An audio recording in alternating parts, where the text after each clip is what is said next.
ছিলেন আমার প্রকৃত অভিভাবকও।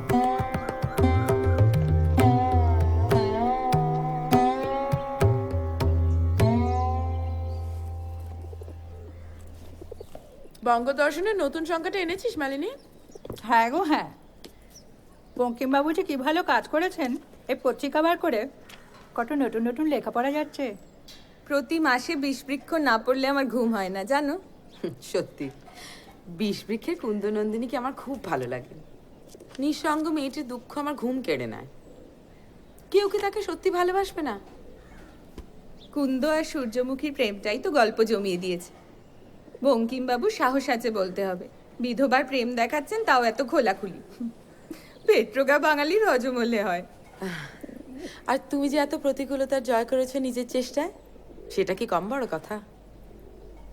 মেয়েদের লেখালেখি এখনো বিদ্যুৎজনেরা গুরুত্ব দেন না, কিন্তু আমরা তো জানি কত অসম্ভবকে সম্ভব করতে হচ্ছে তোমাকে। হলোর মা, উর্মিলাকে নিয়ে যাও। ও এখানে এলো কি করে? তুমি কি ঘুমোচ্ছিলে নাকি? আমার কোনো দোষ নেই মাঠান।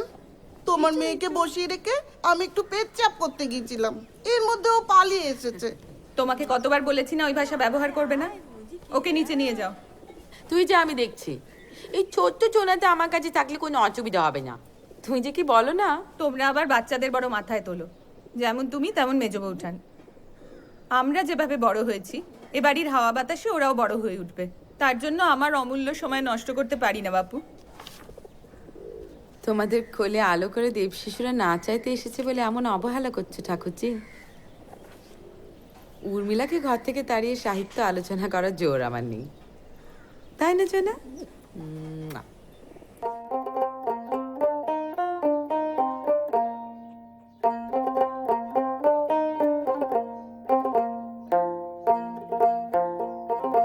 আয় তবে সহচরি হাতে হাতে ধরি ধরি নাচিবে ঘিরি ঘিরি গাহিবে গান। আয় তবে সহচরি হাতে হাতে ধরি ধরি নাচিবে ঘিরি ঘিরি গাহিবে গান। আন্তবে বীণা আন্তবে বীণা সপ্তম সুরে বাঁধ তবে তান। আয় তবে সহচরি হাতে হাতে ধরি ধরি নাচিবি ঘিরি ঘিরি গাইবি গান। আমার গানের এমন সদ্ব্যবহার কিন্তু আগে কখনো হয়নি বৌঠান। আচ্ছা, প্রাচীন কাব্য সংগ্রহ দ্বিতীয় ভাগটা কোথায় বলো তো? বৈষ্ণব কবিদের পড়তে খুব ভালো লাগছে জানো। কিরম জানি একটা আলাদা রকমের অনুভূতি দেয়, ছন্দটাই আলাদা। এখন কিন্তু তুমি আর বলতে পারবে না আমি শুধু সস্তার উপন্যাস নিয়ে পড়ে আছি। একটা জাহাজের অকশন হচ্ছে, ভাবছি বিট করব। জাহাজ? নতুন নতুন এই যে মেজো উঠান, একটা শিপিং কোম্পানি খুলবো ভাবছি, কেমন আইডিয়া? হঠাৎ? হঠাৎ কি গো, জাহাজের সঙ্গে আমাদের সম্পর্ক আমাদের পূর্বপুরুষ থেকে। আওয়ার গ্র্যান্ডফাদার ওয়াজ আ শিপিং ম্যাগনেট। শিপিং কোম্পানি খুলবে, পত্রিকা চালাবে, থিয়েটার করবে, আর কি কি করবে? কেন? এদিকে তোমার গিন্নি তোমার জন্য এত সুন্দর সেজেছে, তার খেয়াল রাখো।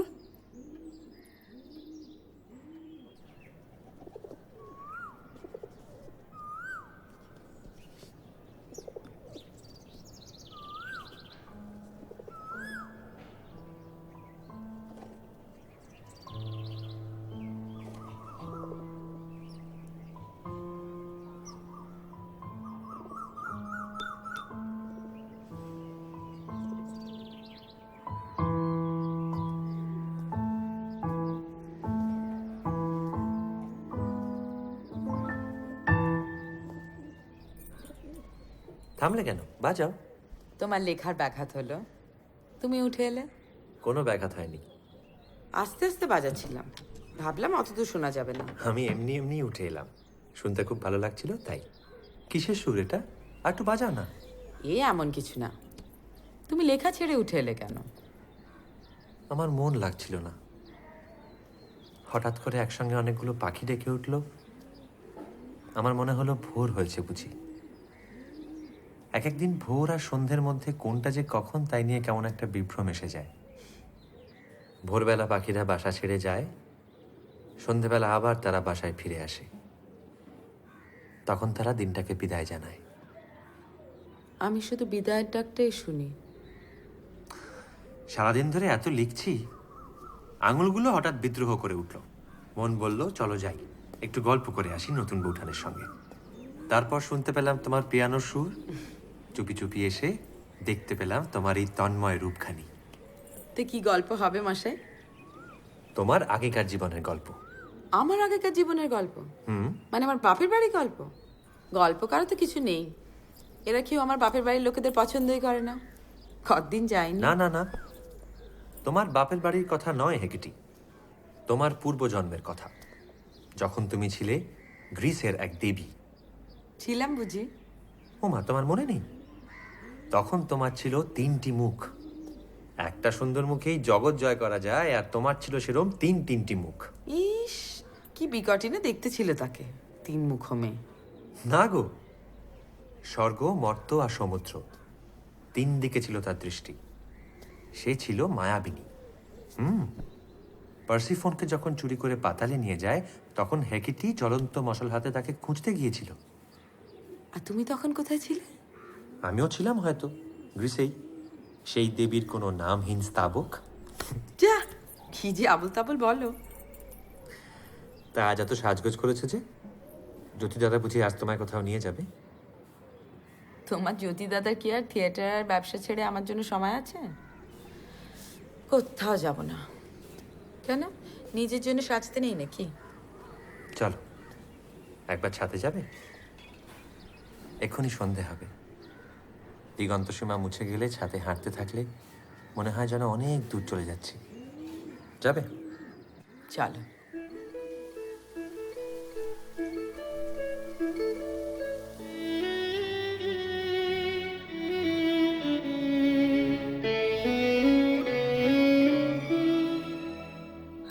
আজ নতুন প্রভাত জাগে, যেন নতুন সে রং লাগে। চকিত এ মনে গভীর যতনে, চকিত এ মনে গভীর যতনে, বসিল কি অনুরাগে। আজ নতুন প্রভাত জাগে, যেন নতুন সে রং লাগে।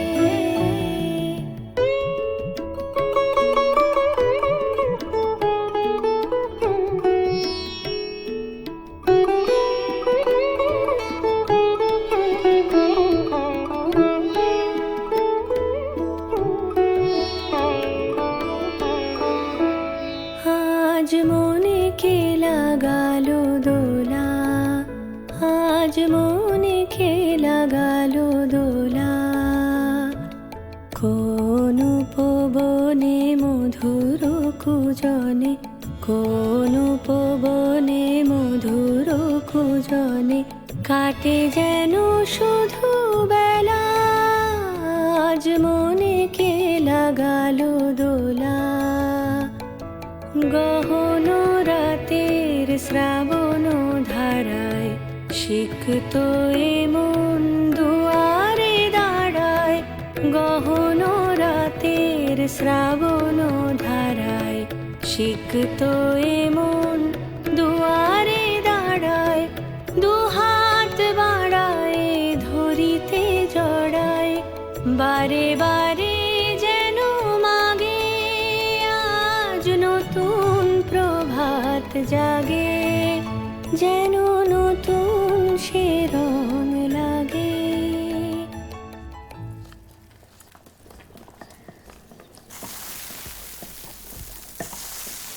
উর্মিলা এখানে এসেছিল নাকি?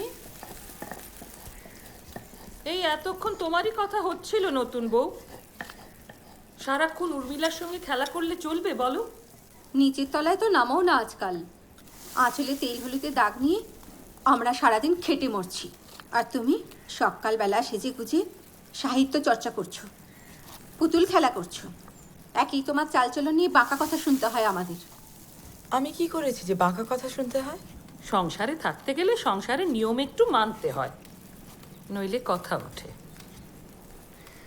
কি নিয়ম মানিনি? দেখো নতুন বউ, তুমি সবার থেকে দূরে দূরে থাকো। বাইরের লোকেদের সঙ্গে রোজ মেলামেশা করছো। শুধু বাইরের লোক?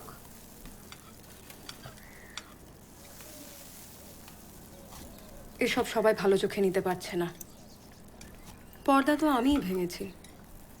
বাইরের পুরুষদের সঙ্গেও যথেষ্ট মেলামেশা করি, কিন্তু বাড়ির মহিলাদের সঙ্গেও মিলেমিশে থাকি। আমি মিশি না সেটা ঠিক না মিজদি, বরং সবাই আমায় দূরে দূরে রাখে। সেটা কেন আমি জানি না। নতুন বউ, তুমি একটু ষষ্ঠী ঠাকুরনের কাছে পুজো দাও না। এত বয়সে ছেলে পুলে হয়নি বলেই মনটা এত উড়ু উড়ু। এই যে সবাই তোমাকে বাজা বলে, তোমার খারাপ লাগে না? আহ, তোমরা সকলে কি আরম্ভ করেছো বলো তো? নতুন বউ, আজ থেকে উর্মিলা তোমার মেয়ে, তুমি ওকে মানুষ করো।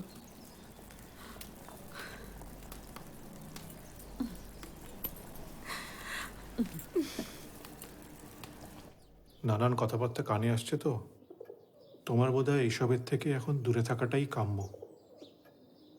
বিলেতে গিয়ে ব্যারিস্টারি পড়া শেষ করলে নতুন দিশা পাবে।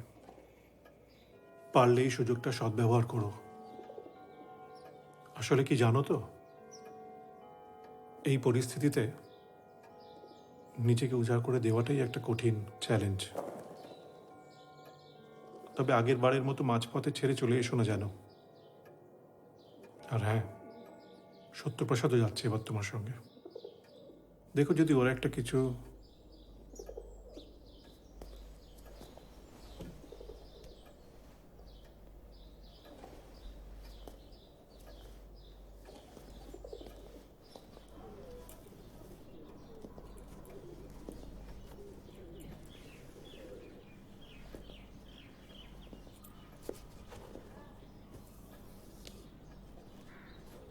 নতুন বউঠান,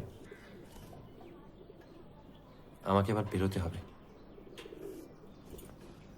নিমকিগুলো ওখানে রাখা আছে, নিয়ে যেতে ভুলে যেও না।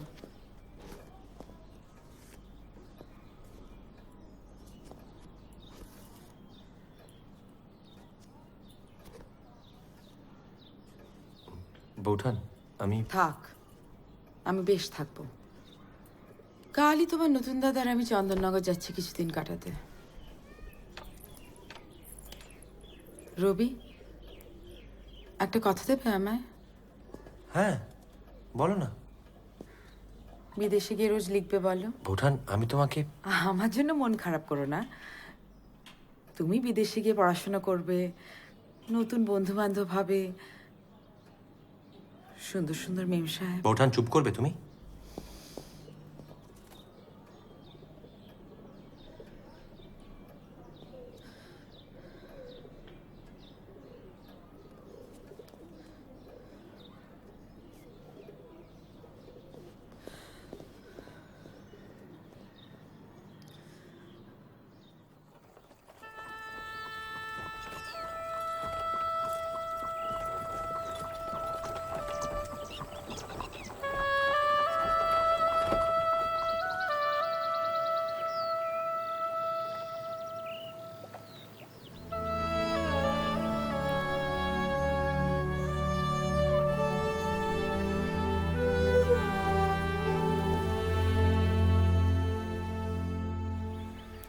রবিরাজ মাদ্রাজ রওনা হওয়ার দিন। কলকাতা থেকে এখনো কোনো খবর এলো না। ওসব সত্যও সঙ্গে যাচ্ছে, এটা নিশ্চিন্তি। অতটা পথ তো একা একা যেতে হবে না, সঙ্গ পাবে, তাই না?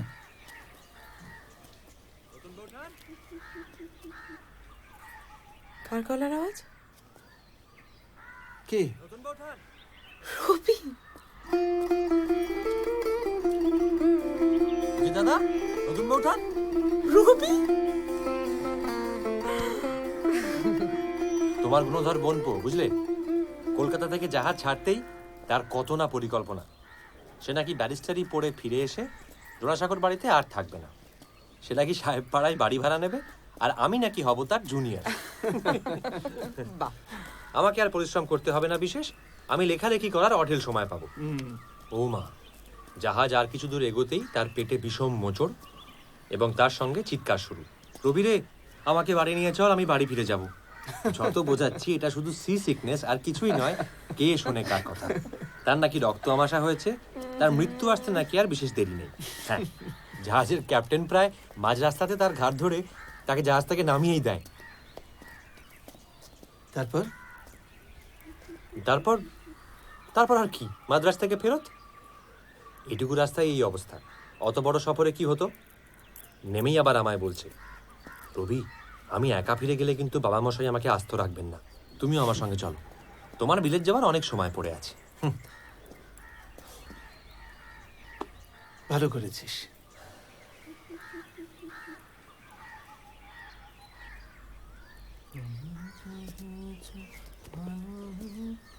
ও রবি, তোকে বলতে ভুলে গিয়েছিলাম, কাল বিকেলে একটি লোক পত্র নিয়ে এসেছিল, ত্রিপুরার রাজসভার দুজন দূত তোর সঙ্গে দেখা করতে চায়। কেন? কেন আমি শুনেছি ত্রিপুরার রাজারা কলকাতা থেকে মাস্টার ধরে নিয়ে যায়। দেখ, তোকে হয়তো সেরকম মাস্টার ঠাউরেছে। রবি হবে মাস্টার? ও না না, মনে পড়েছে, ত্রিপুরার এখনকার যে রাজা তার নাম বীরচাঁদ না বীরুচাঁদ, বীরমাণিক্য। এই ওটা কি আমার জন্যে? না মশাই, এটা আমার উর্মিলার জন্য। হ্যাঁ, বীরমাণিক্য, বুঝলি তো, সে নবরত্ন সভা বসাতে চায়। আমাদের যদুভট্টকেও নিয়ে গেছে, তোকে হয়তো সভাকবি হিসেবে বহাল করবে। তোর একটা ভালোই তো, হিল্লে হয়ে গেল। রবি দাদা, আমি ওদের সঙ্গে দেখা করতে চাই না। কেন? যাও না ত্রিপুরা, তুমি বেশ রাজকবি হবে, কত সম্মান হবে। আমরা ত্রিপুরা যাব বেড়াতে। শুনেই দেখ না কি বলে, আমি ওদের আসতে বলে দিয়েছি। এইসব নেটিভ স্টেটের রাজাদের না সব উদ্ভট খেয়াল আছে, জানিস তো, মজার মজার সব গল্প আছে। কেউ হয়তো কুকুরের বিয়েতে লাখ টাকা খরচ করে, কেউ নিজেরাই 500-700 বিয়ে করে। মান্ডুর সুলতান গিয়াসুদ্দিনের হারেমে 15,000 নারী ছিল। দেহরক্ষীরা নারী, সিংহাসন ঘিরে থাকতো নারীরা। সে ব্যাটা তো নারী ছাড়া কোনো পুরুষের মুখই কখনো দেখেনি। এতে তো ডিফেন্স বাজেট বলে কিছু নেই, সৈন্য নিয়ে লড়াই করতে হয় না, ফলে পয়সা নিয়ে নয় ছয় করে। দেখ, এই বীরমাণিক্যর আবার নতুন কি বাই চাপলো। বাইরের লোক আসছে, আমি বরং ভেতরে যাই। সে কি, ত্রিপুরার রাজসভার দুজন দূত আসছেন। মেজ বৌঠান লাট সাহেবের সামনে বেরিয়েছিলেন। তুমি দুজন দূতের সামনে থাকতে পারবে না? তোমার মেজ বৌদি যা যা পারেন তার সব কি আমি পারি? দাও।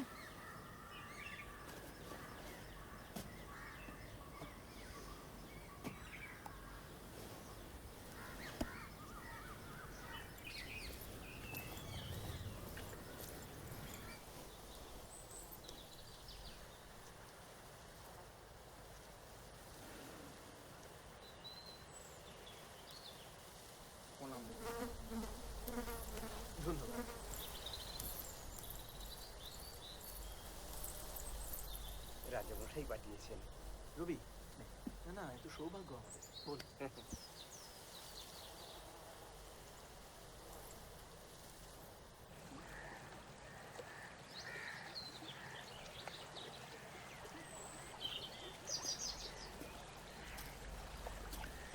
নতুন বউঠান, নতুন বউঠান,